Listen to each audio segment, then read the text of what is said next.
Hi, today my topic is drunk and drive. దీని legal లాంగ్వేజ్లో డియూఏ అంటారు. అంటే డ్రైవింగ్ అండర్ ఇన్ఫ్లుయెన్సర్, అంటే మద్యం సేవించి వాహనం నడపడం. ఇది చట్టపరంగా నేరం. ఇది మోటార్ వెహికల్ యాక్ట్ 1988 సెక్షన్ 185 కిందకు వస్తుంది.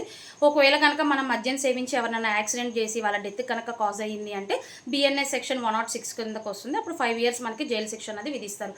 లేదు నేను మద్యం సేవించి పబ్లిక్లో ర్యాష్ డ్రైవింగ్ చేశాను అని అంటే మాత్రం దానికి వచ్చేసరికి మనకి బిఎన్ఎస్ సెక్షన్ 281 కిందకు వస్తుంది. దానికి వచ్చేసరికి 6 months జైలు శిక్ష వేస్తారు. అలాగే 1000 అన్నది ఫైన్ అన్నది వేస్తారు. ఇది ఎలా ఫైండ్ అవుట్ చేస్తారు పోలీసులు అంటే బ్రీత్ అనలైజర్ టెస్ట్ ద్వారా ఫైండ్ అవుట్ చేస్తారు.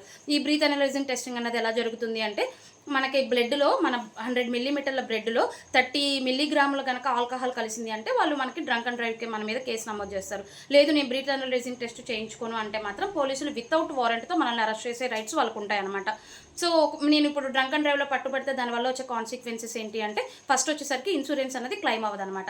అంటే నేను డ్రంక్ అండ్ డ్రైవ్ చేసి కనుక యాక్సిడెంట్ యాక్సిడెంట్ అయ్యింది నాకు అని అంటే మాత్రం ఇన్సూరెన్స్ కంపెనీ మనకి అమౌంట్ అన్నది ఇవ్వదు. నువ్వు డ్రింక్ చేసి నువ్వు డ్రైవ్ చేసావు కాబట్టి నీకు అమౌంట్ అనేది పే చేయనని చెప్తుంది. నెక్స్ట్ వన్ వచ్చేసరికి జాబ్ పర్పస్. సపోజ్ నేను డ్రంక్ అండ్ డ్రైవ్ కేసులో కనుక పట్టుబడ్డాను అంటే నా కేసు ఎక్కడ రికార్డ్ అవుతుంది అంటే CCTNSలో రికార్డ్ అవుతుంది.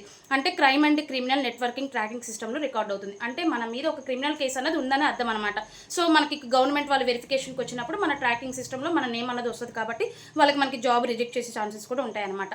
నెక్స్ట్ వన్ వచ్చేసరికి మనకి వెహికల్ అనేది సీజ్ చేస్తారు. అంటే వెహికల్ అప్పటికప్పుడు మనకి డ్రంక్ అండ్ డ్రైవ్లో పడితే పోలీసులకు ఫుల్ రైట్ ఉంటుంది అనమాట వెహికల్ తీసుకునేది. నెక్స్ట్ వచ్చేసరికి వీసాకు కూడా ప్రాబ్లం అవుతుంది. మనది ఆల్రెడీ CCTNSలో రికార్డ్ అయ్యింది కాబట్టి ఈ అమెరికా బ్రిటన్ లాంటి వాళ్ళు కూడా ఈ వీసాలు అన్నవి ఇవ్వడానికి వాళ్ళు అనేది రిజెక్ట్ చేస్తారనమాట. నెక్స్ట్ వచ్చేసరికి మైనర్ విషయంలో ఎలా ఉంటుంది ఈ డ్రంక్ అండ్ డ్రైవ్ అంటే మైనర్స్ కనుక డ్రంక్ అండ్ డ్రైవ్ కేసులో పట్టుబడితే మాత్రం వాళ్ళకి ఎవరైతే వాళ్ళ గార్డియన్స్ ఉన్నారో వాళ్ళకి వచ్చేసరికి 3 years జైలు శిక్ష వేస్తారు. అలాగే 25,000 దాకా పెనాల్టీ వేస్తారు. ఒకవేళ నేను డ్రంక్ అండ్ డ్రైవ్ కేసులో కనుక పట్టుబడ్డాను అంటే ఒకసారి ఫస్ట్ టైం పట్టుబడితే కనుక నేను దానికి వచ్చేసరికి మనకి 6 months ఇంప్రూవ్మెంట్ ఉంటుంది.